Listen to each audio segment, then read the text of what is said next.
everybody, I sit down with Nick Tintle, who is a lacrosse coach, but this interview is going to be broken into 3 parts. What's really cool about this is Nick kind of explains his journey and what it took to get through the changes in his business, the changes through COVID. And I think it's really good for a mindset to understand the lessons he's teaching and the perseverance in kind of the first section. Section 2 of 3 is really the lacrosse stuff. So if you're a parent, a player, you're going to really enjoy some of the X's and O's he gets into as far as making you a better player, what it takes to play at the next level, and also just kind of evaluations. He said one of the first things he does is ask a player, where do you want to go with this? And then reverse engineer into that. So I think it's really helpful for parents and players to know, where do you want to go, and now act accordingly to get there. And one of the cool things about Nick Tintle is he doesn't let people back down on their dreams. If you told him, he's on lockdown. He's going to force you to rise up to what it takes to have the discipline to do the things you said you wanted to do. And in that sense, it brings us to point number 3. I think if we broke this into 3 different chunks, which is he's an ultimate mentor. And what I mean is he realizes lacrosse is just a vehicle for life. Now, if you play lacrosse at the next level, great. That's going to take discipline, perseverance, and some of the things we talk about kind of in section 2. But in section 3, he talks about how there's more to it than just lacrosse. He talks about the mental health. He talks about things that it takes to be successful in life. And also, he shares some very raw and real setbacks he's had himself, his own mental challenges that I know is going to help the listener. So listen, if you have a child that plays lacrosse, they have to listen to this start to finish. It's just floss for life. And also, I think if you are someone who's an entrepreneur, you're someone who's looking for some motivation and inspiration to push through some tough times, you'll see Nick's really good at not just teaching the lesson, but drawing parallels where it's going to help other people in other industries. Certainly, this is a lacrosse-focused conversation. And what Nick started as a vision and a dream is the Lacrosse Barn. I don't want to say too much because the interview has all the details, but we are going to share with you some of the footage and some of the insights when we did an on-site location in Dallas. And he's also been the coach's coach, meaning he teaches other coaches how to coach. He shares the love of the game in a way, in a breakdown that's very unique to Nick Tintle. Now, he's also very cool in the sense that he's a pioneer, and there's other people that imitate it and follow what he's doing and then do their own version of it. But very much like a great mentor, he doesn't care. He just wants the kids' success, the players' success, and continues to push the envelope for coaching in lacrosse and really getting the mechanics and the engineering dialed in for the player. Look, he's trained 3 of my 4 children. He's amazing. When he was here in Southern California, I had to fly to Texas to catch up with him. Well worth the trip, and I would love to do it again sometime in the future. I give you the ultimate lacrosse coach who's independent, not with a club, doesn't coach a high school, just does it for the love of the game, and as a result, works with all kinds of high school coaches. Pretty much every club has players that train there. He's just that good, and as Nick will say, he's kind of like Switzerland. He's just neutral because he just wants the love of the game to permeate to everybody who walks into the Lacrosse Barn. Hey, I give you Nick Tintle, one of the most amazing coaches I've ever met, and also someone that's really progressing the sport of lacrosse. But in a way, on this interview, I know it'll help you. Cheers, and thanks again, Nick, for having me in. Hey everybody, I'm excited to sit down with Coach Nick Tintle. We are in the Lacrosse Barn, just outside of Dallas, Texas. Thanks for taking some time to do this. Of course, my pleasure. He's a world-renowned lacrosse coach, and I'm just going to give you some accolades here. National champion at UNC, pro lacrosse player, maybe most importantly to me, a coach to my children, and they love the experience. But you've just been like a maverick when it comes to coaching lacrosse. And some of the things you and I were just talking about off camera is like the Lacrosse Barn is basically this huge warehouse that was a concept and an idea that you turned into a reality. And I'm going to tell you, like, you're a huge name in lacrosse because you just followed your passion and your dream. So I want to jump all over the place today, just to be completely frank with you, and just kind of pick your brain a little bit, because what you've created is amazing. Your coaching style is totally unique. The basics that you bring back, I think, is like a lost art. But then also the advanced levels that you take the sport, I think there's parallels to other things that are going on. So anywhere in there, we're going to jump in if that's cool with you. Awesome. Sounds good. So I want to kind of first start with the Lacrosse Barn here in Texas. Why did you leave California, come here, and chase this crazy vision? So, loaded question. I guess as a coach, it was hard to, create a living in California. We were doing it for a while, so I started with an 8,000 square foot gym. I grew it to my next gym. I took it over and I grew it, and we were busting at the seams, and the gym was doing great. The space was great, and I was renting the building, and the owners actually needed it back for their own business use. So I kind of got the boot out of there. Yep. So, part of the journey of getting the boot out of your first facility and having to start over and kind of being freaked out of like, am I going to be able to start it somewhere else? Is there going to be a warehouse open, or, my kind of model? And I was actually sitting there training kids, and we had the garage bay doors, and one of the parents is watching, and, the place is absolutely packed wall to wall, and we're doing great. And we just got the news like a week before that we're going to be kicked out. And he goes, hey, and he pulls me over, and I go, what's up? He goes, you ever think about going bigger? And I'm like, it's funny that you mentioned that. Right. He goes, I'm actually getting the boot out here, so do you have a facility? And he had found a space where, up in Rancho Santa Margarita, right by Coto and Dove Canyon. So that building, 21,000 square feet, is a big leap of faith. I didn't want to go bigger. I didn't need bigger, but that was the only thing that was available. And I guess the luck part of it was that complex was it was under construction, where they were going to knock it all down and put up retirement homes. But Coto and Dove Canyon didn't want any part of it, because you had the high school and there was a bunch of traffic, and they didn't want any more things there. So they fought it and threw like environmental clauses and just paperwork to the construction company. So I come in and I say, well, how long is that going to take? It's going to take about 5 years. So I was like, I'll sign a 5-year lease, but I'm only going to pay this. And I kind of was in the driver's seat of negotiation. Right. So I think it was like $18,000 or $20,000 a month. Now, fast forward, we grew, we did well there, and so on and so forth. We went through a flood, we went through COVID there. There's a lot of ups and downs in that facility. But at the end of the 5 years, 6 months to go, I start opening those negotiation leases again. And the leasing company says the construction company went away. We're going to keep it. Everything else was vacant. I was the only big gym. You'd think they would keep me happy, and I was a good tenant. And they were like, it's going to be $47,000 a month now, because so it went. I don't know what that percentage increase, but it's more than double. So there's no room on the bone to live there, and especially in Southern California, it's expensive as it is. So I was getting by, but I wasn't living any luxury lifestyle. So it kind of forced me into a hand of like where I was in life, and me and my wife were, wanting to start a family. We want to buy a house that we couldn't do because the housing prices were skyrocketing at that time. So it kind of just forced my hand. So I actually went back to UNC for alumni weekend. I was looking at warehouses there. I was also looking in South Carolina. I was looking to go back East Coast and find a place where the living's a little bit less, and I could afford it a little bit more. And as I'm at my alma mater and alumni weekend, I get a call from my now investor here. He says, I got a spot in Dallas, Texas. Everyone I talk to, he says, you're the guy to do it. And I was like, yeah, I'll entertain it. I never saw myself in Texas, but it kind of just happened and fell in my hands. And like we were just talking about, lacrosse is a small world. Yeah. My investor's a lacrosse guy. He found me through other lacrosse guys that I played with or coached or, mentored. So I came and looked at it, and I told my mentor 2 weeks prior that I was looking for a 5,000 square foot warehouse. I was going to do it my own thing, have one strength coach, one speed coach, and be done. Have some time, do my thing, but also have a smaller kind of business to run. 2 weeks later, I'm visiting this. I walk in this place, and this place, I mean, you see it now, but it was a complete shithole. Yeah. So I walk in, and it was everything I've dreamt of since I started this journey. And I just looked up at the 50-foot ceilings, and I'm just like, yeah, I'm in. That's awesome. 100% I'm in. That's awesome. I got the chills as you say that, man. That's killer. Fast forward, I'm a dreamer. I'm a visionary. I looked at this place of what it could be. I took my wife here after we moved here, and I finally showed her. I'm like, this is going to be strength. This is going to be this. This is going to be this. This is going to be here. I'm like, all these ideas. She stopped, and I swear it got silent, and there was a pin drop. And I look back, and she just is looking up and like in bewilderment. And I'm like, what's up? And she goes, what the fuck did you do? and I'm like, hey, let's stay in the honeymoon stage a little bit. Like, let me enjoy this a little bit. She goes, do you know how much work you have?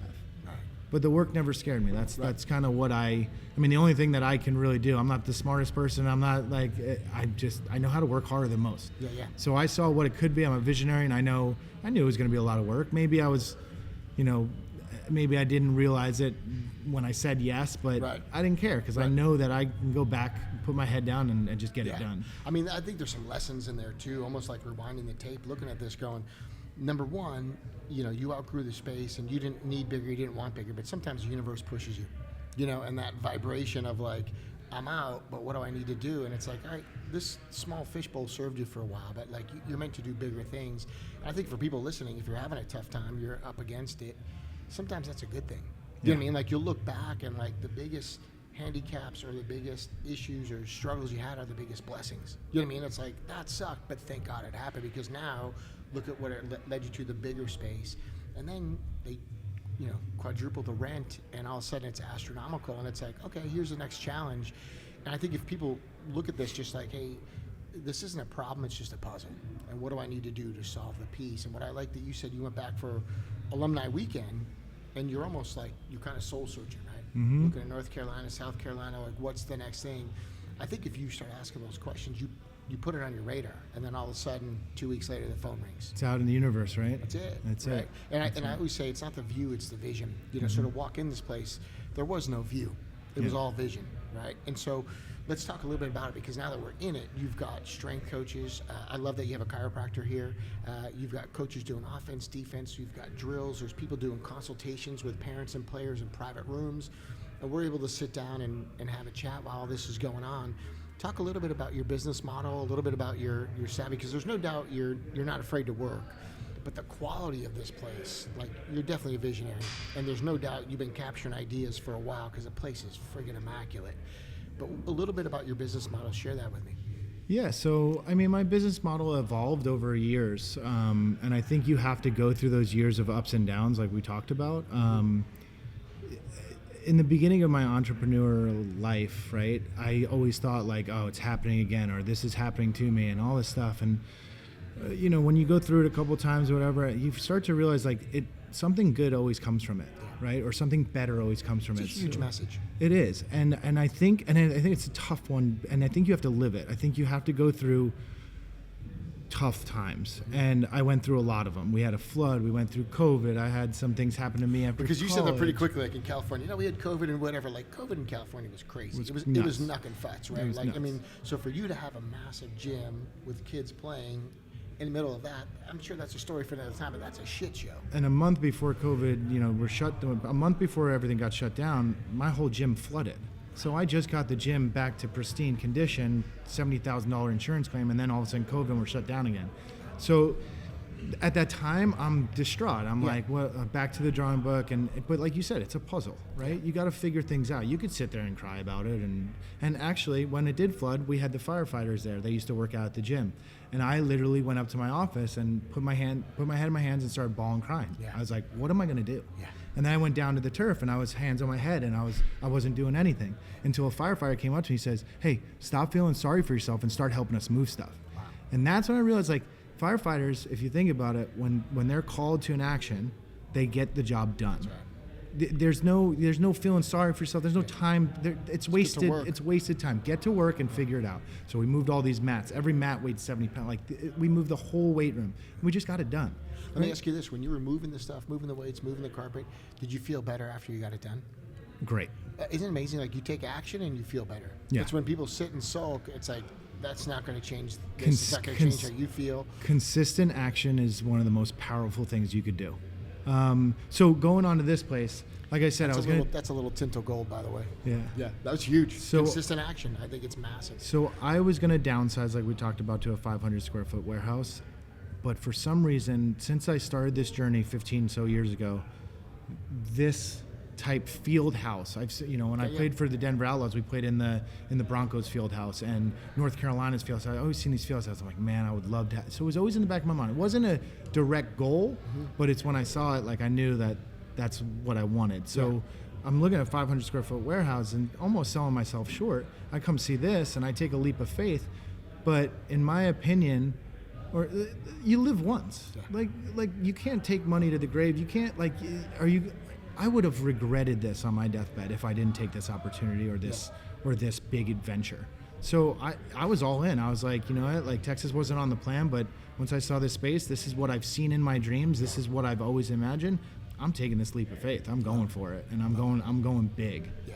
And that's kind of how we designed it. And what I didn't realize is over those years of, the 8,000 square foot gym, the bigger gym, I started putting these ideas together. And Athlete's Choice is a gym that I took over, right? So it was never my baby. It was never, I didn't design every part of it. I added my things here and there, and our methodologies and philosophies, and then also our flair and our branding and stuff like that. But I never felt like it was mine.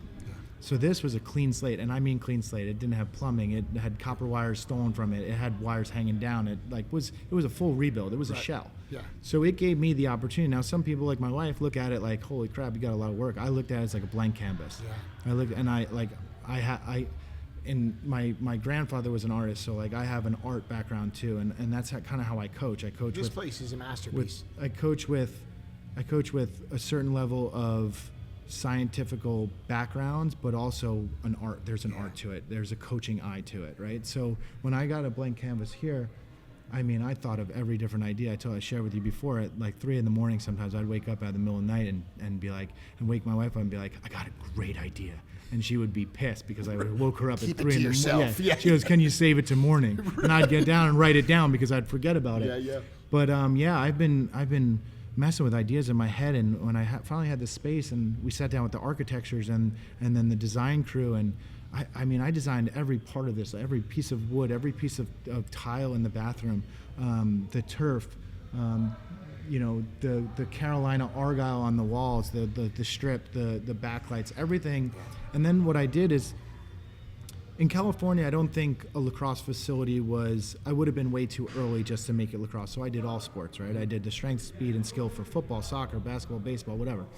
And lacrosse just started growing. When I moved to Dallas, lacrosse is on the map. It was ready. Am I still early probably just to be a lacrosse-specific facility? Yes. But when I was growing up and I'm at football gyms and we're getting like bastardized football programs and lifting like power lifters, there was no place for lacrosse people, even in Long Island, right? There was you didn't feel like you had a home. You felt like you were always in a football guy's home or a baseball guy's home. You didn't have a place for you. So I was like, how do I cover every detail that makes this not only a beautiful facility, but how do I entertain small group training, private training, club teams, practices, events, sixes, box lacrosse? How do I do it all in one space? So I had to be very strategic on every inch of it. How do I use the space to the best advantage for everybody to enjoy in the lacrosse world, whether you're a skills coach, a team coach, a club coach, an whatever it may be. So we have something for everybody. What I like about that too, and the one word that came up in our conversations was collaboration. And so kind of the chemistry that pulled all that together, strength, conditioning, speed coaches, club coaches, and the chemistry of a business model, at least from what I heard you say, was collaboration. Like you kind of started working at that higher level where all of a sudden it's like, how do I pull in people where it's a win-win and we can just set this up and it's good for everybody? And then how do we pull this scenario in where it's win-win? And so share that a little bit, because I think that's important too for people to understand that, like, when you get to that higher energy where it's just collaboration, you start to find ways that maybe things have never been done. And you're certainly a maverick in this space. It's like nobody had the foresight to give you the blueprint to build a lacrosse barn. Like there's certainly some artistry going on here, but if people were to see the beauty of the place, it's just so unique. So talk a little bit about that. I think it goes back, I don't know where I heard it. I've been reading quite a bit, but I don't know where I heard it exactly, but the people at the top are always collaborating. The people at the bottom are competing.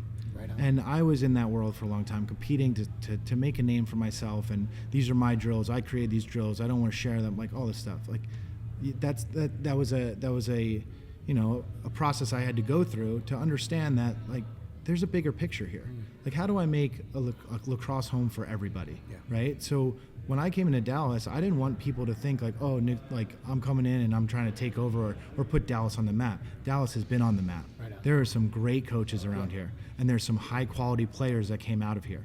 I am not trying to, I'm just trying to be another resource to get more kids involved, to whether they want to play at the higher level or not. But my bigger goal is to set these kids up past lacrosse, right? So kind of going off that is the collaboration pieces. When this place was being built on, I had coaches come in and view it and tour it, and I told them, look, I'm Switzerland. I don't coach club. I don't coach high school. I have, I want to work with all of you in a setting where we are coming together as a community, because if we work together, it's gonna be better for the kid. At the end of the day, for me, everything I do is always about the athlete, and I take my ego out of it, I take everything out of it, and I say, how do we get kids from point A to point Z the fastest? Right. And if you collaborate with some of the better coaches here, like, look, if you put me on the sideline, there's 100 better coaches in this area that are better than me on the sideline. In here, this is my world. I love doing this. I think I'm number one in here. I think I'm one of the best skills trainers in the country. I've done it for 15 years, and I've kind of honed in and made corrections, and got rid of drills that don't work and all this stuff.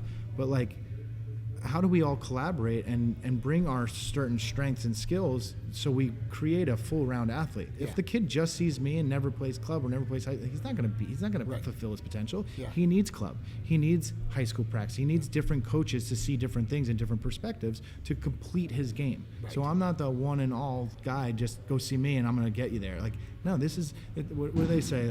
It takes a community to build a kid, or what is that? It's to raise a child. Yeah, to raise a child. Like, it takes community. That's the approach, right? Yeah. Like, I want my kids, or the kids that come here, to go with other skill trainers, go with other coaches. Like diversify. Yeah. You're going to get some different strengths from You've got couches, ping pong. You've got pool tables, foosball, video games for the kids that come and hang out. I want you to speak to the kids for a second, like directly to the kids. If you had 3 bullet points, you would say, hey, lacrosse players, you want to get better, this is what you need to do. I don't care if it's performance, if it's skill specific, but what are 3 things that you kind of wish more kids were doing in the sport of lacrosse? I wish it was 3 things, but I will try to narrow it down to 3 things. First. Go 5. First. The more the better. The number one thing I would say is you have to love it. Yeah. If you don't love it, it doesn't matter at the end of the day. Like, if you're not Let's expand on that for a second, because is it fair to say, like, the kids that are really good at whatever the sport, it could be football, tennis, it could be lacrosse, if they need to do weight training, they need to do endurance training, they need to do whatever, they find a way to make the thing that sucks fun. And so I'm talking 5 a.m. workouts in the weight room when the weight room's cold and crappy and you had to ride a 10-speed through the snow.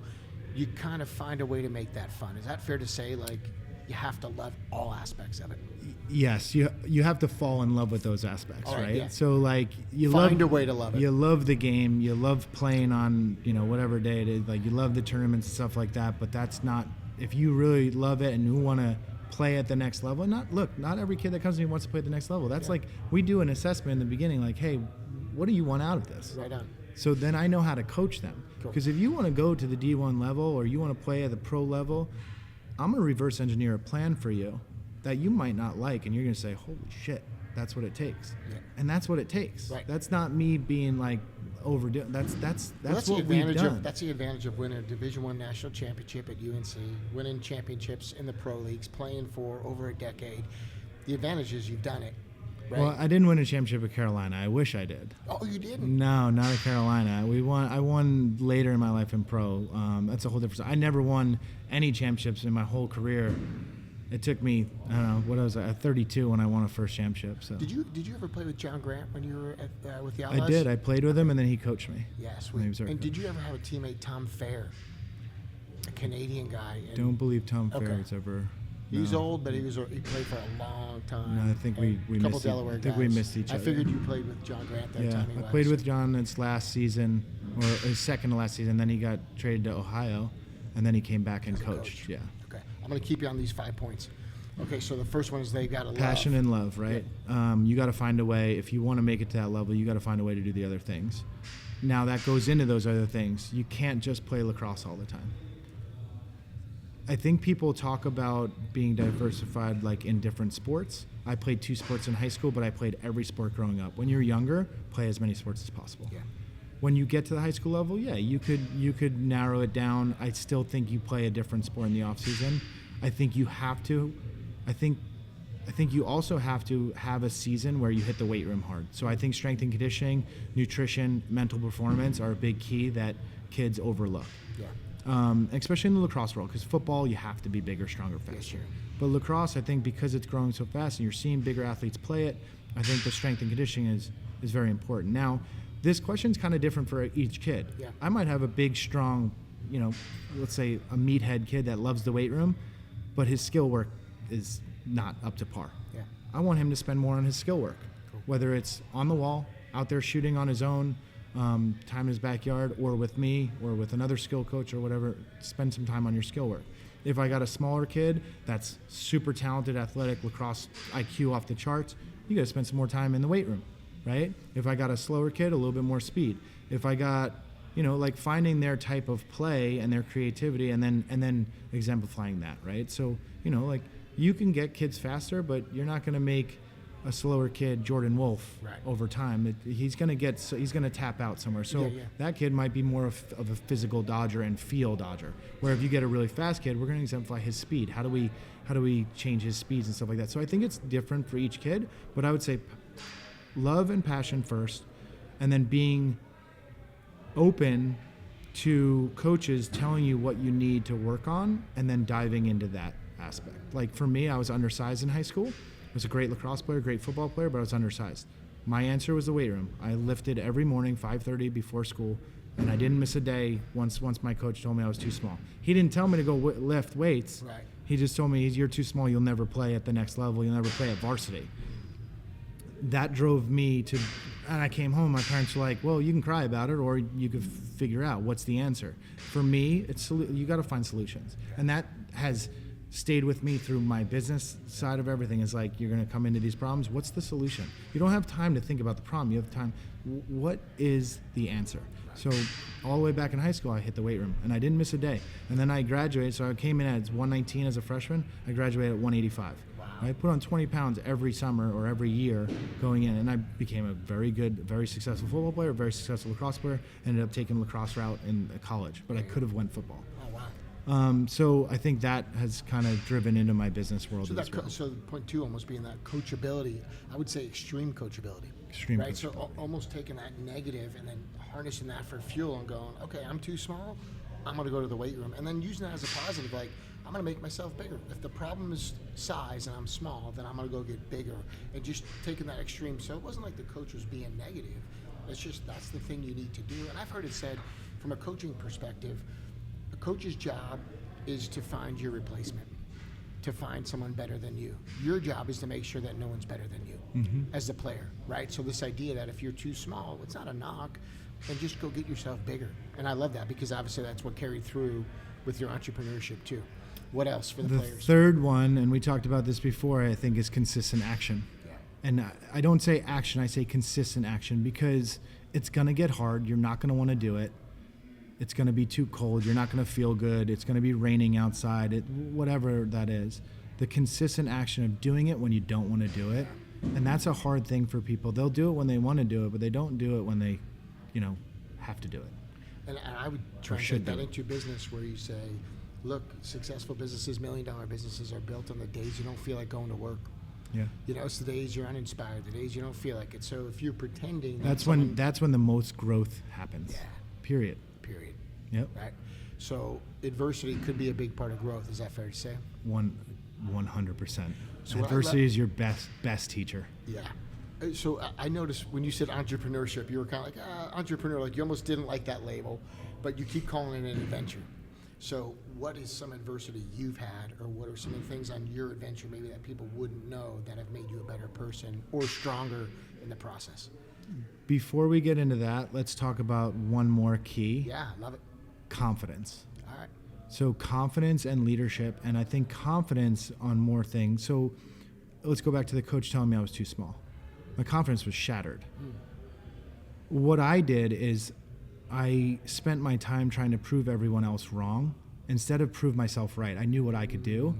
And the way confidence is built, in my opinion, is through consistent action, doing something over and over again until you master it. I talk to the kids a lot about skill acquisition. Parents go, well, he's doing all these lessons with you and he's not translating to the field, because he's not confident. He can do it, he just doesn't know yet. So skill acquisition is the beginning stages of building confidence. When you become very mastered at a skill, you're going to end up using it, right? So that's confidence. And I tell parents all the time, he needs one game, or she needs one game where she's going to have 2 or 3 goals, and then it's going to click. and then all her skill acquisition is going to take over, and then it's just going to build off that. But confidence is, I think, the last key that kids need to find, and they're only going to find it through skill acquisition and consistent effort and consistent action. And so it's okay in the process to fail, because if failure is not an option, success isn't either. Failure and adversity are the biggest teachers of growth, right? So the first time I meet a kid, and I in my old gym I had athletes only beyond this point. I don't know if you remember it, but parents weren't allowed on the turf because sometimes, even though parents are there for them and they're supporting, sometimes they cross the boundaries of, I call it, hawking parents or whatever. And they're yelling at their kids that are making mistakes in a private setting that does not mean anything. Right. Like this is not a national championship game. This is not. This is where to make This mistakes. is the preparation. This is where you need to make all the mistakes. Get them all out. Yeah. Make as many mistakes as possible. So when I have a kid for the first time in their assessment, I tell them, and they're nervous. Like, I've made a name for myself. So kids are really nervous to meet me, and they're scared of me. I have tattoos everywhere and everything else. So I try to ease it. I go, look. I don't want to see what you're good at. I want to see what you're not good at, because the more you show me, the more I could help you. Yeah. And in here, I used to not have a scoreboard, and I get caught with this all the time, but at Athlete Show says, there's no scoreboard, there's no college coaches, there's no pressure. This is where you make as many mistakes as possible, and then we will correct it. And then guess what? Once you get good at that, I'm going to find something else you suck at, and then we're going to get to work on that. And we're going to build over that. But during that process, you have to surrender to that. You have to surrender to that, because no kid wants to mess up, whether it's practice or not. They don't want to mess up. They want to do things perfect all the time. There's no such thing as perfect. Yeah. There's mastery, and through mastery, you're going to suffer a lot. Yeah. So putting them at ease and saying, hey, part of my wall ball. I have 4 wall ball rules. Throw the ball hard, get rid of it fast, be creative, do something different every time, and then move your feet. The bonus rule, the number 5 rule, is go through those 4 again for anybody listening to lacrosse. So throw the ball hard. Wall ball rules. Go harder than you think you can catch it, because it's going to teach you how to catch things that are moving fast. Once you catch it, don't hold it forever. Get rid of it. The third one that I love the most is be creative. Yeah. Throw behind the backs, around the worlds, through the legs, sidearm, underhand, whatever. Because you're going to learn skills. Even if you don't use it, it's still going to build skills. Yeah. Last one is move your feet, because it's not a standstill sport. My bonus rule, and the most important rule, is if you're not dropping the ball every 5 to 10 reps, you're not either throwing it hard enough, getting rid of it fast enough, being creative enough, or moving your feet. Love it. That's it. So it allows them to make mistakes. I want to go back to the surrender thing too, because I had an opportunity to coach in high school for just a couple of years, and one of the first few practices we went out there, and I just said, hey, what do you want to do today? The kid's like, I don't know. What do you want to get accomplished today? I don't know. I said, so wait a minute, you're walking out here on a practice turf and you have no intention for today? You're not sure what you want to do? I said, step off the turf, figure out what your intention is for today, come back on the turf. Step 2 is surrender.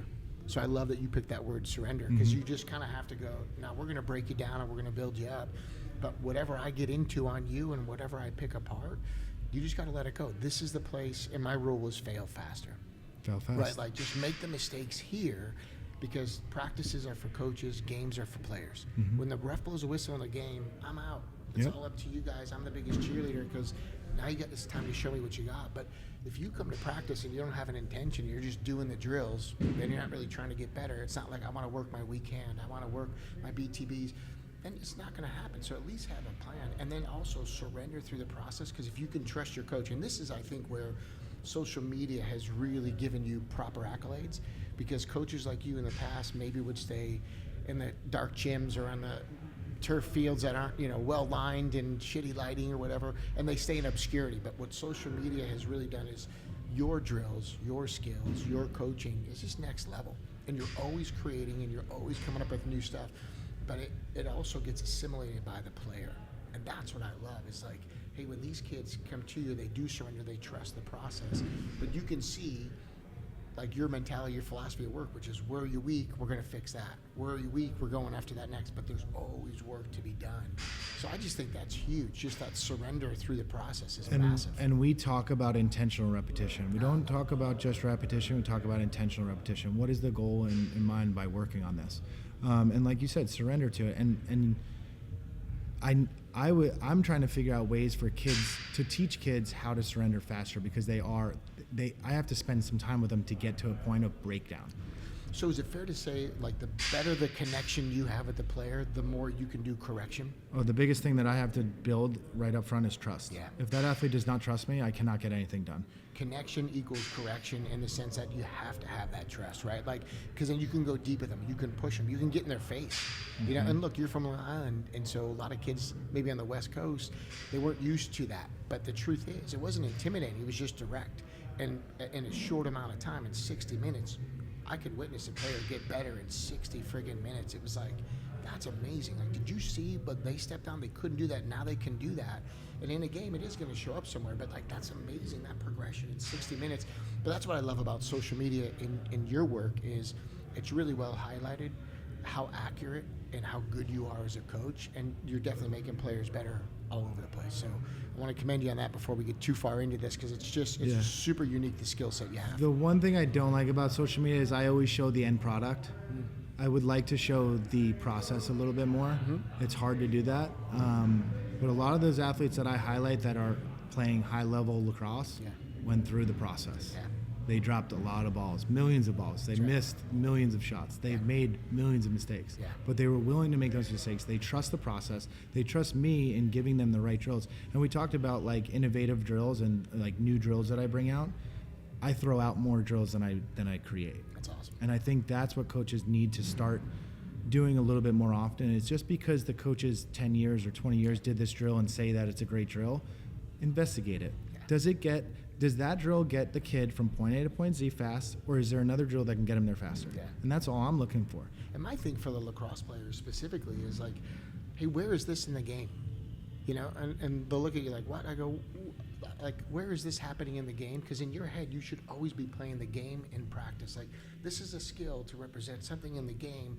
And now you're not moving your feet, and that's never going to happen in a game. You know, like, you're not going to get to hold the ball in front of the cage and pump fake the goalie 18 times. You're going to get crushed. Like, so don't practice like that. Sometimes the why behind the drill is more important than the drill itself. Love it. So when we go through a drill and they're like I love when kids say, like, why are we doing this? Well, I'll tell you. We're doing this because in this situation, and then I'll show them a clip. I have millions of clips. Sure. We're doing this because this happens. This is what they did. This is how we're reacting to it, or what we're repping out or practicing. This is the why behind it, and that's the most important thing. You'll see a ton of drills on Instagram and social media of I look at it, and it's nothing against coaches. Like, I've done a million drills that I look back at and I go, what the hell was I doing? What's the why behind that? And I look at drills now, and I just challenge coaches to have a why behind every drill that you do. If there's no why, throw it out. Right. Yeah, give yourself edit. Give yourself permission, ditch it. Yeah. But I would say is even like your footwork, it's like right, left. And the way you break that down is super intentional. It's very instructional. But would you say there's like a gap maybe with like physical education nowadays? Or maybe that's just my interpretation, but it just seems like the movement patterns of athletes and just that deliberateness that you teach, I don't know, I just feel like it's gone away. Yeah, I think physical education always had a gap. I mean, I did square dancing in physical education when I was growing up. Like, and you can't dance. This is crazy. I could dance. I could dance. No, but it's funny, right? Because I just think some of those movements that, you know, is the intentional side of it. But what I also love is you balance that out with free time. So creative talk play. About that creative play. Okay, so let's backtrack a little bit. So I've broken down every dodge to its finer details, and I'm still studying and still studying players that do it at the highest level. When I came to this realization, what I realized is that pro players, high-level players that are doing clinics, I'd watch them and I'd see them, and this is when I was making a name for myself, so I was just sitting back and watching. I watch high-level players say, hey, you do it like this. Well, guess what? That kid is not you. They weren't born with the gift of that natural ability to do that. So I was infatuated. It was almost an obsession of, all right, how do I teach a Kyle Harrison skip split down the alley to a kid that can barely do a single jab or can barely move well? Like, how do I break it down? Teach them how to skip, right? Exactly. How do I break it down on such an easy basis in these little steps and then put it all together where it kind of looks like a high-level player, or we fulfill that potential of his athletic ability, and then obviously the strength and speed stuff as well. But breaking it down into small little pieces that they can chew and handle and kind of digest in one session. And then we just build on that and build on that and build on that. And all of a sudden you start to see it, like, you're like, oh, he's starting to move really well. But they would have never figured that on their own, just because they didn't have maybe that natural ability. So me breaking down foot strikes, and it's different for every athlete. You have girls that are taller, guys that are shorter. So like your leg length has a lot to do with it, your torso length, all this different stuff has different, how big is that step going to be where you're still in control? So there's a lot that breaks down into that. No, just even that phrase, foot strike. Yeah. I think it's huge. Like, I'm biting my tongue over here because there's so much gold you're dropping. I saw a clip recently where you're trying to teach, I think, a roll dodge, and the footwork you were doing is you were having them run at a wall, turn their foot perpendicular to get their body mostly around so that you can pull it and roll. And so it's a real quick. But there's no cheating running at a wall and putting your foot the right way, or you're going to hit the wall. Exactly. And I just thought, that'll get you under control. That'll get you to break down the knees, drop your butt, get your low center of gravity, all the things that you and flip want your hips anyway. and flip your feet. Your hips, and you're halfway around, and then you just pull the stick and keeping it protected. But like, just looking at a 15-second clip, I'm like, do you guys understand how genius this is? So like, yeah, that's Tintle, and I'm like, no. But like, the extreme that he went to teach the foot pattern, that you're going to fumble with it first, and then you can do it at a walking pace, and then you can do a full speed, and then all of a sudden what I get to see as a parent is on a tournament and a game, it just happens organically, and you're like, that was incredible, you know, and this is how athletes move up. But it's all those reps and just that breaking down of the pattern.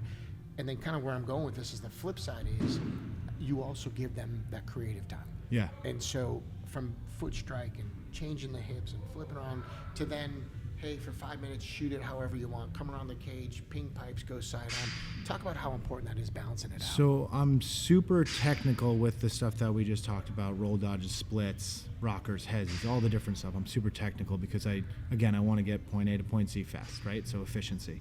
Once we get those foundations down where they're moving efficiently and really well, I think, and I do it last 10 to 15 minutes of every class, it's creative 3x.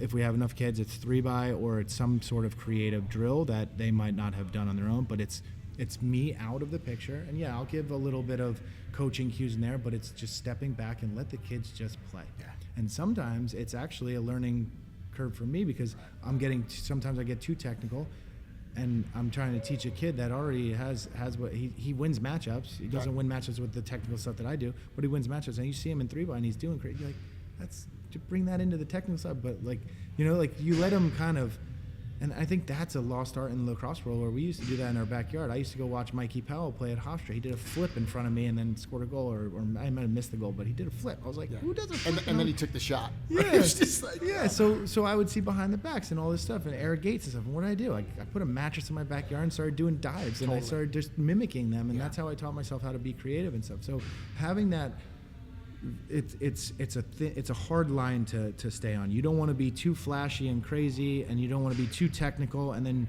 you want to have them kind of that's the best thing about lacrosse is everyone has a different style of play. Yes, there's a lot of crossover and stuff like that, but I mean, imagine telling John Grant, imagine a coach coaching John Grant Jr. when he was younger, and he went behind the back first and he scolded him and told him never to shoot that shot again. You wouldn't never seen John Grant Jr. what he did, you know, how he scored. He scored you couldn't cover him because he could score any different way. So I'm just introducing that to kids. Now, some kids are never going to go behind the back. They just don't feel comfortable. That's fine. But the other kids that go, oh, and then you work on it for 20 minutes, not even 10 minutes, and all of a sudden it's getting better and they see it. They're like, oh, it's just another skill. When you first started playing lacrosse and you went with your strong hand, you sucked. But you worked on that the most, and that got the better the fastest. All you have to do is put some time and effort into something else, and that becomes a skill. And what I like to use is like it's a toolbox. How many tools you want in there? The more tools you have, right, the more time you're going to have to spend with the stick in your hand working these tools. So you're going to have to 10,000 reps behind the back, 10,000 reps around the world, 10,000, you know, to master each skill. And then you put it all together. And I remember my first behind the back was against our rival school in high school. It just happened. I didn't plan it. I just caught the ball late. I didn't have an angle. I went behind the back. I looked. You surprise yourself, but guess what? I practiced it. I did it on the wall for a lot of reps, and I practiced it in my backyard. I practiced it at the cage. But it just happens then, right? So these are just skill work. And like we talked about the old school coach. I have nothing against old school coaches, but the game is continuing to grow. That's right. If you don't grow with it, you'll be left behind. So I have a very strong foundation I believe in that you need to learn these skills first. The stronger the foundation, then you could pack on whatever you want after, as long as that kid is acceptable for it or acceptable. And I love that you balance out the fun, you get the technical side, and then the kids come back for more. And just that face you mentioned, like, I caught it and all of a sudden I hit the BTB and that like look of surprise. Like, I still get to see that at tournaments and stuff, and you see these kids like, oh my God, I just did that, and it's like, but what happens is there's a lot of reps before that when no one's looking, and then all of a sudden it happens in a game, and then it's just on, right? Because once it happens once, then they know they can do it, and there's that confidence.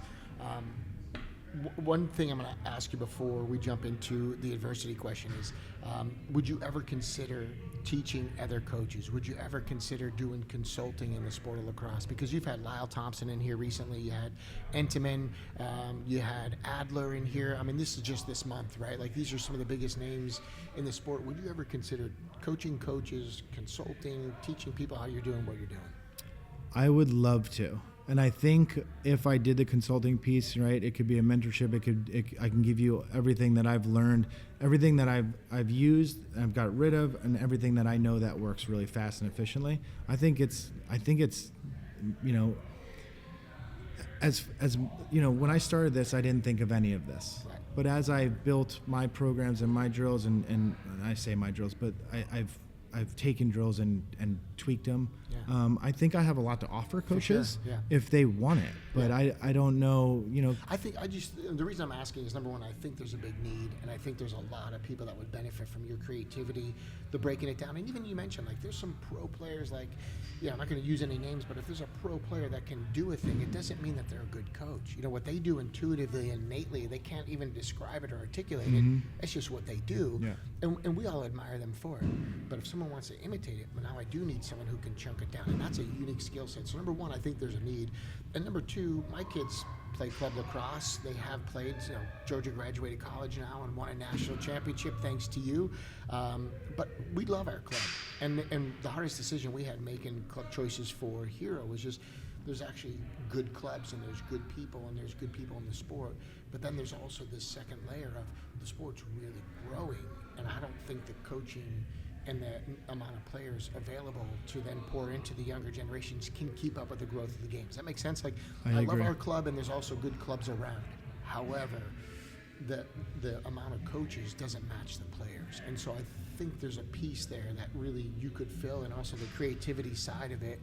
I want to put it out there, not for myself, but for the listeners, because I think if people are interested, reach out, let us know, let you know. I think there's a time in lacrosse right now where that would be really beneficial to grow the game. I agree.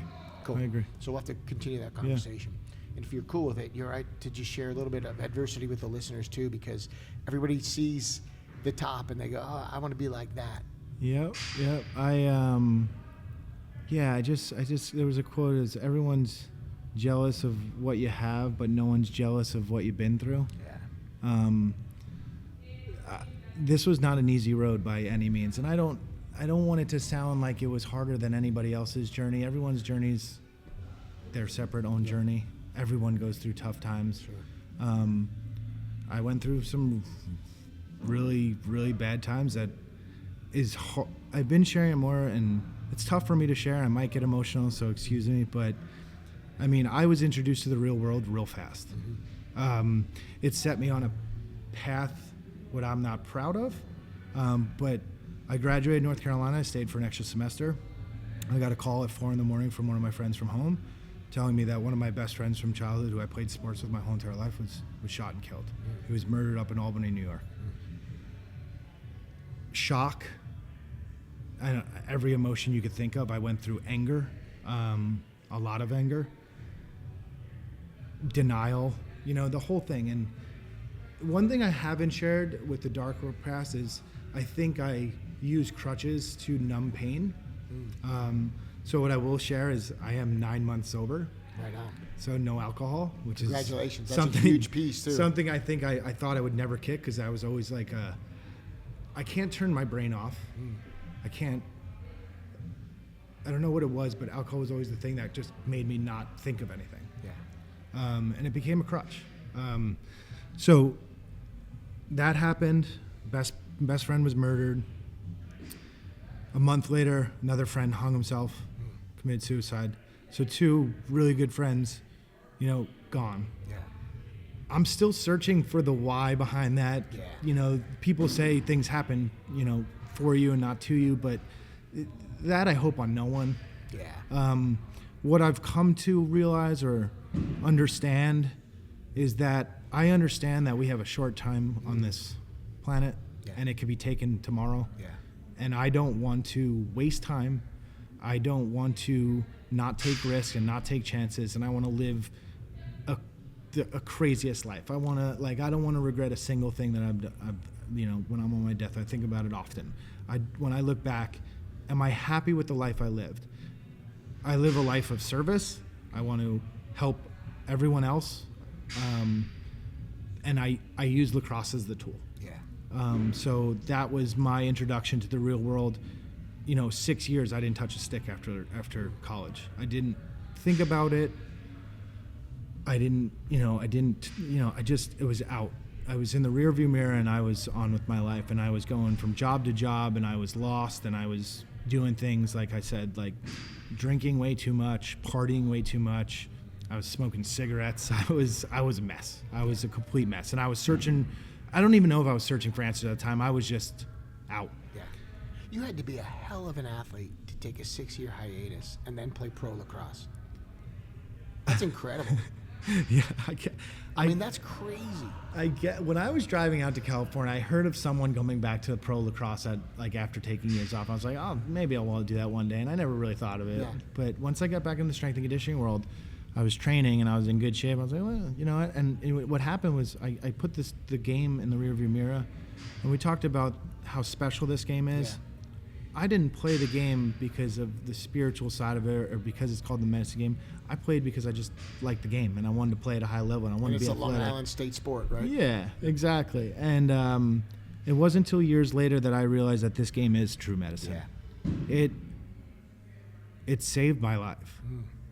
And the people it brought back into my life, all a part of saving me from self-destruct. Yeah. So I owe the game everything. So going back to the athleticism, yeah, I was a really good athlete, and I worked really hard, but I was undersized. Everything was self-built and self-made, and that's probably the one thing that helped me as well is get back to work. Yeah. I spent 6 years feeling sorry for myself. Yeah. So when I got back to work and I started finding a passion, lacrosse came back in my life, and the kids it brought back in my life, and what I was doing on a deeper level than just coaching X's and O's and skill work, it reinvigorated something in me and got me back on track. Yeah. So, I tried out for the Bayhawks in 2014. I got cut last round. I'm pretty knowledgeable at the game.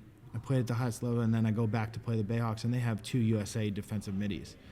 I'm trying out as a offensive midi in college, but I'm 6 years out. My offensive skills are probably not up to par with the young ones. So, I tried out as a deep mid, but I also knew there was 2 USA guys that were on that Bayhawks team. So I knew that. Let me give it a go. What I got to lose? And Coach Cotto actually called me and says, "We're going to find a spot on this team for you." That's cool. Made it to the last round. I ended up getting cut. That's fine. It proved to me that I could still play this game at a high level. So I got back to work. LXM Pro was out in California. I reached out to Max and Xander Ritz and Kyle Harrison, and they invited me with open arms. Like, I thought I was going to have to try out or do something, but they just invited me out. They wanted some pro players. It was like a Globetrotter type thing. So I played in that for the next year and a half, 2 years. Had some really good games, had some really bad games, but got in the mix again and just started loving the game again, loved playing it. And I got back into it because I watched when I was coaching, I was getting that tick again. I was like, I got to play again. So that's when I went back to Bayhawks and LXM Pro. And long story short, LXM Pro folds. And, I was like, you know what? All I wanted to do was step on an MLO pro field. I wanted to do Major League Lacrosse. LXM Pro was cool, but it wasn't the pro league. Yeah. Can I do it? Why not? So I pay my plane ticket and I pay for the tryout. And you got guys that are like 50 years old trying out just for fun, just like a bucket list thing. Yeah. There's 103 guys. Coach Seaman and BJ O'Hara and John Cohen are in the middle of this huddle of 103, 102 guys, and they go, "We're only taking 1 or 2 to camp." So what they did is they separated everyone out. They're like, all right, if you're an offensive midi over here, if you're defense, goalies, whatever. And then they go D-middies over here, and me and 4 other guys go over, and I just go, this is it. Now I'm competing against 3 other guys instead of 102.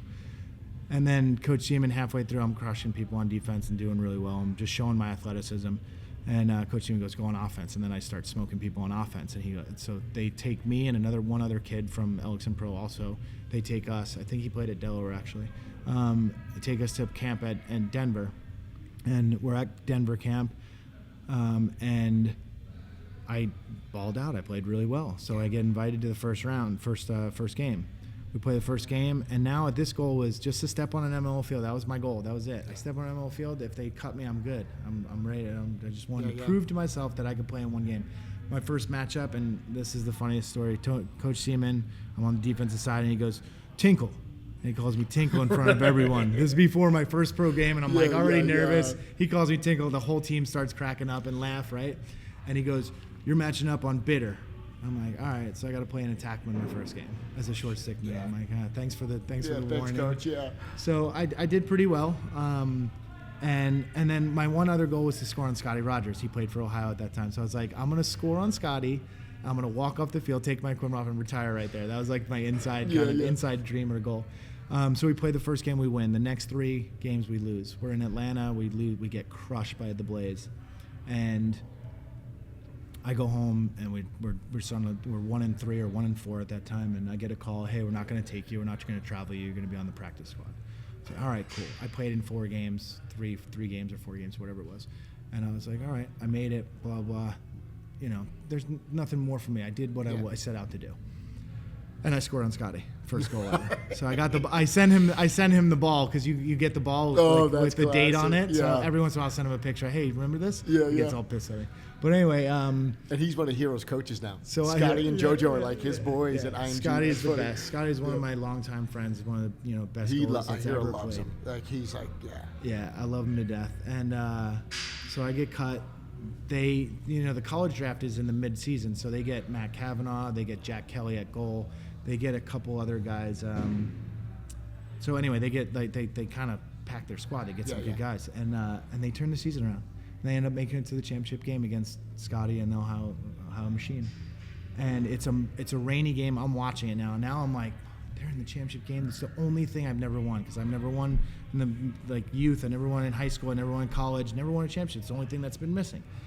So I'm watching them play. They're down by like 11 at halftime. It's a rain, and then it gets rained on, and it gets a delay. It's like a 2-hour delay. They come out and play, and then they make a comeback. Oh, wow. They end up winning at the end of the game. They win a world title, and I'm just sitting there on my couch being like, I was a part of this team for a second. I could have been out there. I could have got my ring. I could have got my trophy. So then my goal became obsessed with winning a ring. So then I was like, I'm going back for another year. So I didn't know if I was going to have to try out for another team or I was going to get invited, but Denver had a different plan. They invited me right back. They're like, you're in our future. Like we saw something in you. Yeah, you just weren't ready at that time. Come back, fighting, pull my hamstring in camp.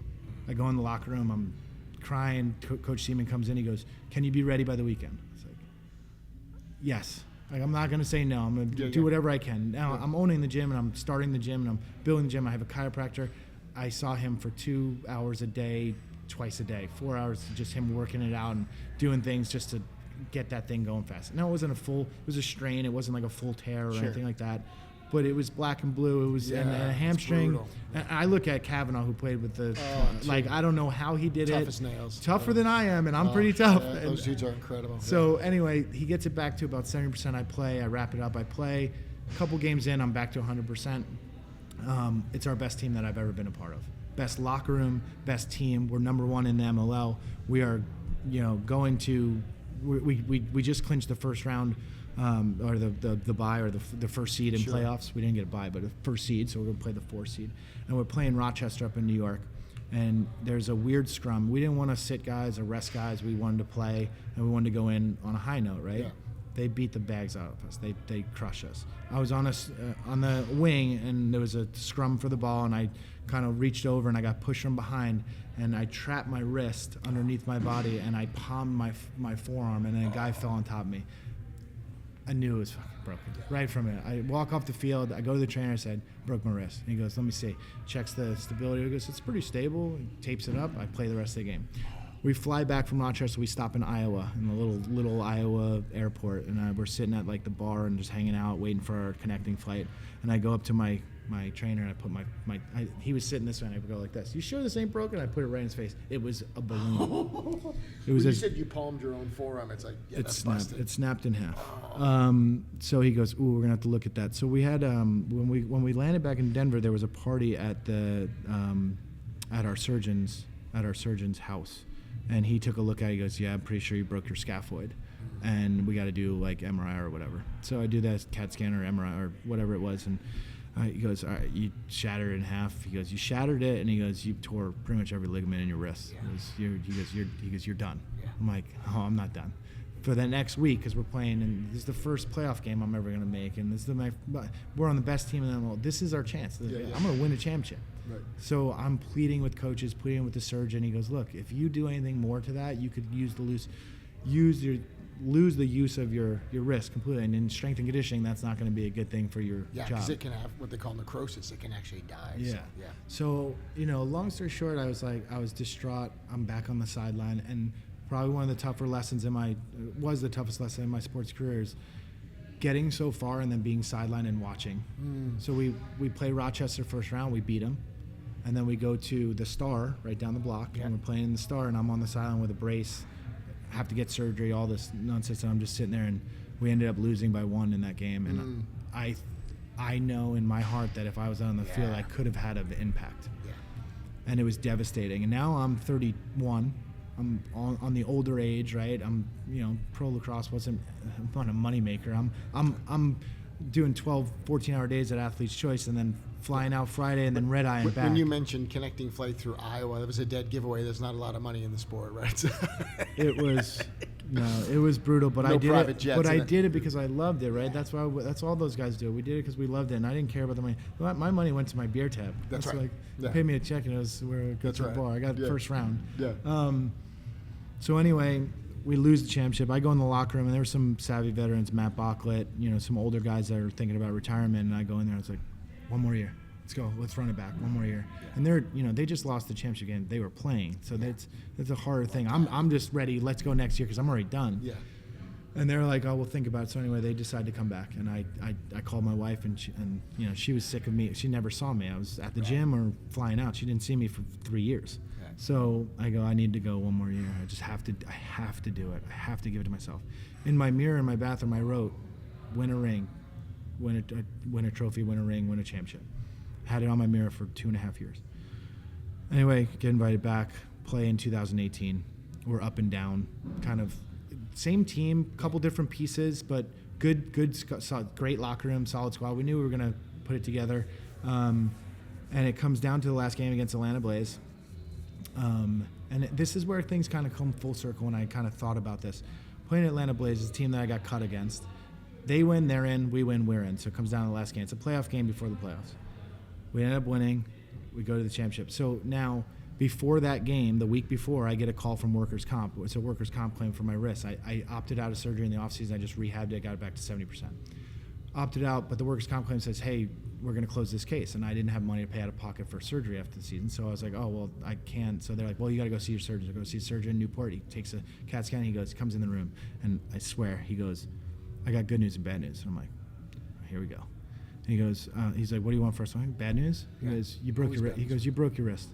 He goes, you broke your wrist again. I go, what's the good news? He goes, the other break healed. He goes, you healed in one spot, but you broke it some other. I didn't even know. I was playing in a bunch of pain. Like I played with it for 1.5 years now, in and out of casts and splints and all this different stuff. Didn't even know. So I look at him, I go, this conversation's not leaving this fucking room. I go, I'll be in here. I go, once I win a championship, I'll be in here for surgery on Monday. And he goes, okay. And I left. Didn't tell the staff, just taped it up a little bit tighter. We're playing Atlanta Blaze to get into playoffs.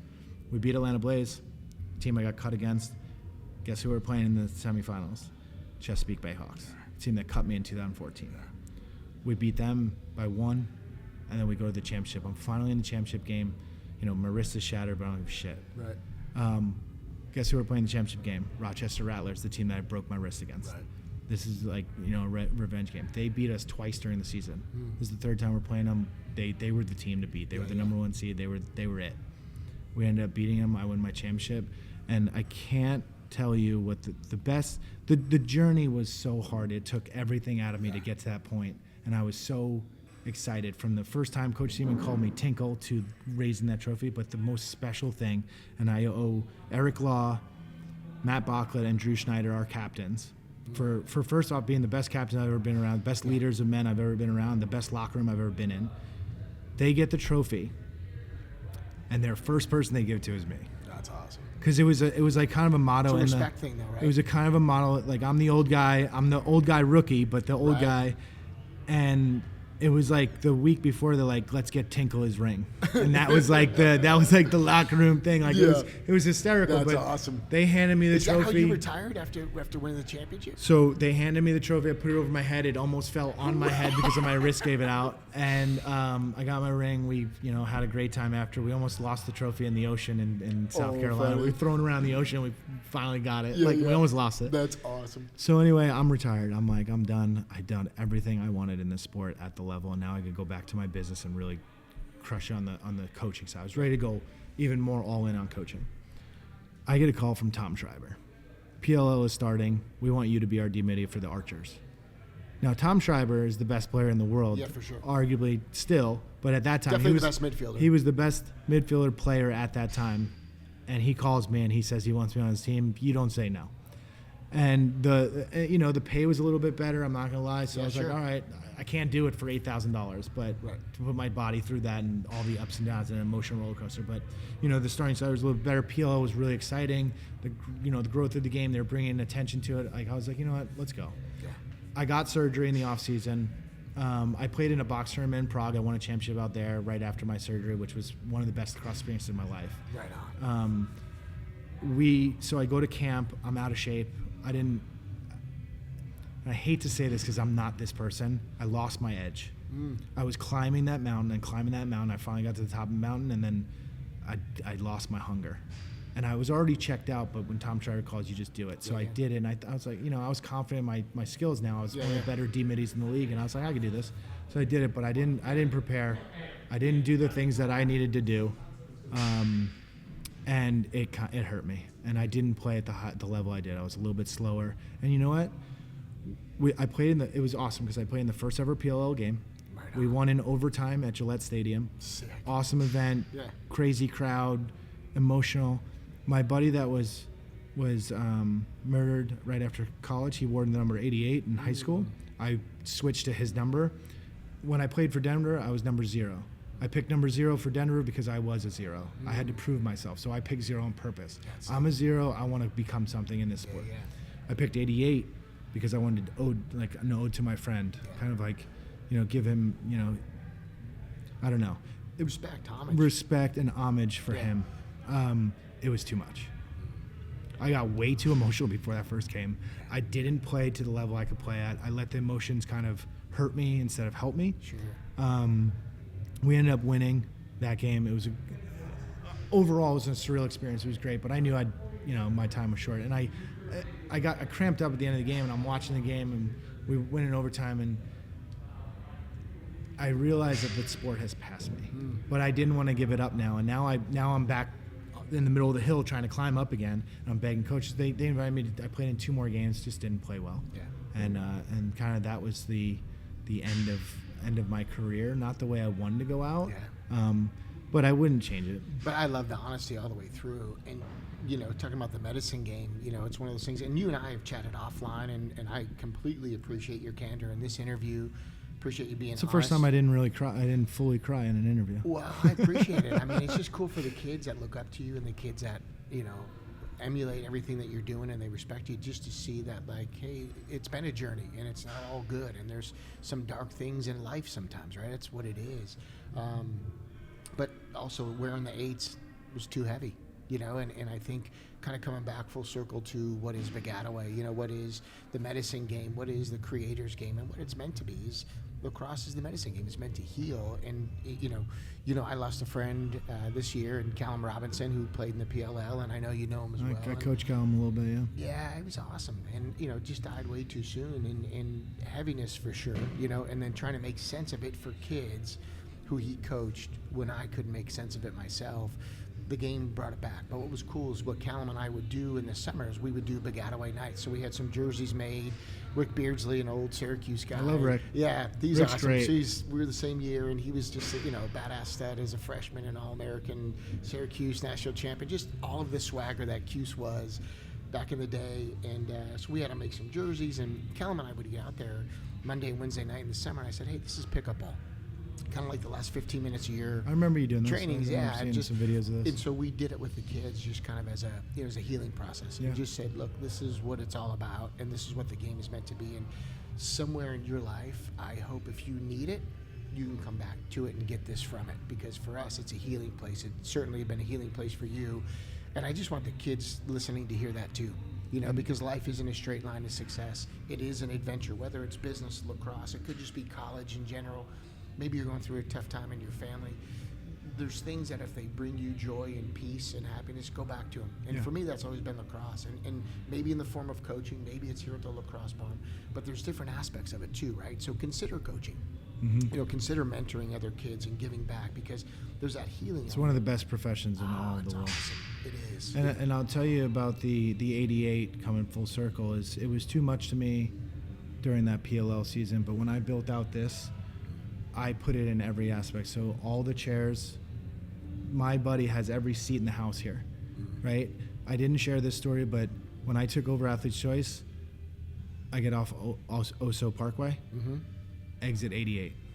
So I didn't realize that I worked there for a year, never realized that when I took over and my life started to take a little bit of an upward turn instead of just, this all the time or even this, I knew he was with me. So when I did this, I was ready for it.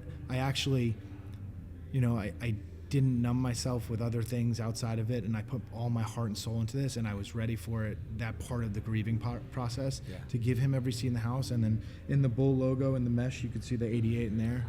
So I incorporated the 88, and I was going to do it without telling anybody and just kind of, put it out there. But, it opens that conversation of those tough conversations. And like I said, I build trust with athletes. Some of these athletes have told me stuff that they don't share with their parents. That's right.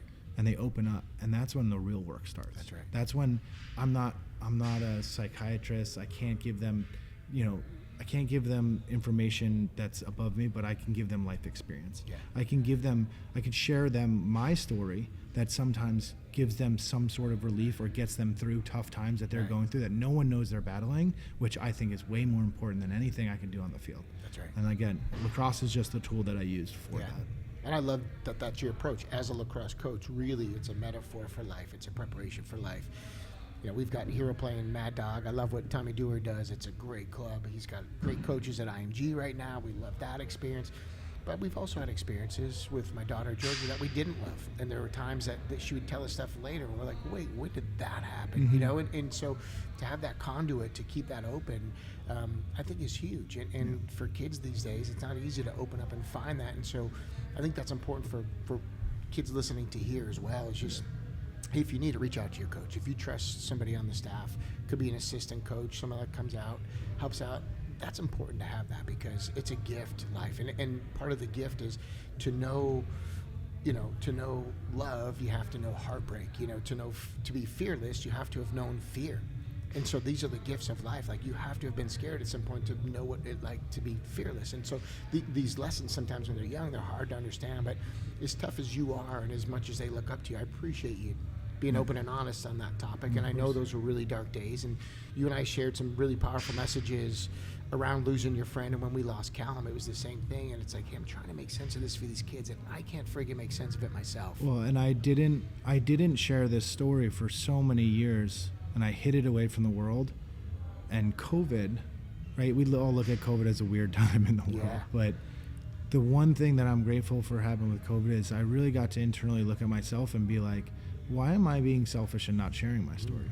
I shared with teams and sales companies and through Zoom calls and honestly start the process of healing myself. Yeah, totally. Right? Like not keeping it in and keeping it on my shoulders because it was heavy. Yeah, heavy. Totally. So to get it out and help people on the way, like I just look at it as like, why was I so selfish for so long? Yeah. And I could have been helping kids all this whole time because Dude. I mean there was times during COVID that kids were going through so much stuff. Yeah. And I would stop the session, go up to my office and sit down with them and just listen. And talk and listen. Yeah. And when it was appropriate, I would share what I had to share that kind of interacted with what they were going through and, you know, get them through that tough part. And I just wish I opened up to someone earlier as well. So what I guess the message for that is like, you're going to go through hard times. Right. There's no way around it. Right. Everyone has a story. Everyone has tough times, adversity. Don't be afraid to talk to someone about it. Don't be afraid to reach out to get help. Right. It's okay. Yeah. It's not less manly. Right. I grew up in a household, nothing against my dad, but he grew up in a household that was, you don't cry, you don't, you don't show weakness. You don't like, Yeah. I love him for it. And he made me tough as nails, but I needed to navigate that other emotional side instead of keep it in because it's too much. Yeah. It And is. I want kids to understand that it's not tough to keep it in. Right. You're only hurting yourself and you're not using it to help others. Yeah. So Yeah. So anybody listen, if you do need some help, you reach out, you let me know. I'll be happy to help you out or find your resources to help you out. And I get that in private practice from time to time. Someone just breaks down and they just let it out and you don't know what they're hiding or what they're carrying or what the burden is, but there's certainly resources. And you know, to feel like you're on an island is not what it should be. And that's where dark thoughts come in. And I don't want that for anybody. So again, anybody listening, reach out, you let me know. But your honesty, your candor today, man, I totally appreciate it. Congratulations on being 9 months sober. I just feel like anything you set your mind to, you're capable of doing it. And then that becomes contagious. And I know because selfishly, I've seen it rub off on my kids. And I played lacrosse and I love the game. I don't want to be their coach. You know, I want to be their dad. And I'll teach them and do whatever. But like the things that we got from your sessions, I also saw that immediately. It went beyond lacrosse. How you carried yourself, how you handled yourself, moving from California to here and just having this dream and build it and they will come. And it's like, it's fucking awesome to watch you work, man. So I just want to say thank you for your time, for your inspiration, for your dedication. I'm going to push you politely to do some consulting, to teach the teachers, to coach the coaches. You know what I mean? I just think there's a need. The sport's exploding and there's not enough talent in the coaching ranks. And like anything, they need mentors too, you know? And so your ability to break down foot strikes, your ability to allow the artistic side to come out and for kids to be kids and have fun, the discipline of, hey, listen, you got to like the aspects of this if you're really going to do it. I love that you listen first. We're going to reverse engineer a plan. Where do you want to play? Division I? Okay, here's what it's going to take. Now, do you still want to play D1? You know, it's like you've always been really fair in that assessment, but you've also helped so many girls play lacrosse at the next level. So many boys play at the next level, and then those girls become women and leaders, and those boys become men and leaders, and it's just like you're doing so much beyond the sport. But again, I think where you and I have shared in this too is that we've lost, and the medicine game has brought us back. You know, we've lost and we've healed through the process of the love of the game. And whether it sticks in your hand or it's a whistle in your mouth, it's through lacrosse that brings us together. So I appreciate your kindred spirit. I appreciate your honesty. And dude, you're just a fucking hell of a human being. So keep being you, brother. And I can't wait to see what you do next. So if you're ever in the Dallas area, this place is a shrine to the game. He's got a little history session down below. Got Lyle Thompson's sign of approval. He was just here last month. You know, the best in the game are starting to come here.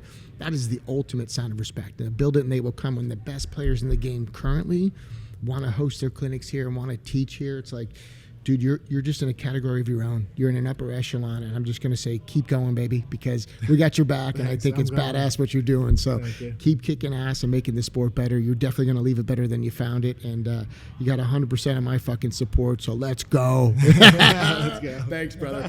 Thanks for sitting down and doing this, too. It was awesome. Yeah, it was awesome. Appreciate it. Yeah. So again, one of those things, you know, now that you've heard from Nick, I think you understand the pure beauty and the genius of what it is that he does, the vision to create what he created. But just a personal note, I want to say thank you to Nick. My 3 children have played lacrosse pretty much their whole lives and in some way benefited from his coaching. Whenever you single out one coach, it gets really hard because there's many people that pour into each player. Club, high school, weekends, clinics, could be a chance encounter and they played with somebody for a weekend and they learned something from that coach. So understanding it's an amalgamation of teachings. I just want to say on a personal note, Nick's been one of the most impactful people in my house for my lacrosse players. My daughter Georgia won the national championship. Hero's not playing at IMG. Luke had a prolific high school career, played at Montana and then Boise State lacrosse. And the love of the game really came from a lot of the way Nick teaches, not just the X's and O's, making players successful, but how he allows that free time, that freelance, just the love of the game. And because he gets to know the kids, the joy of the game is there. And for that, I say thank you, Nick. You are certainly leading lacrosse, and you are a leading force worldwide in what you do. The Instagram clips and the videos don't just end there. I'm in other countries. I talk to other lacrosse players, and it's massive. The footprint is huge, so please keep going. Do not belittle anything that you're doing. It's on a massive scale, and we need you to keep moving forward. So if I can ever help you, Nick Tintle, I'm here because you've already helped us. Cheers, buddy. Thank you so much.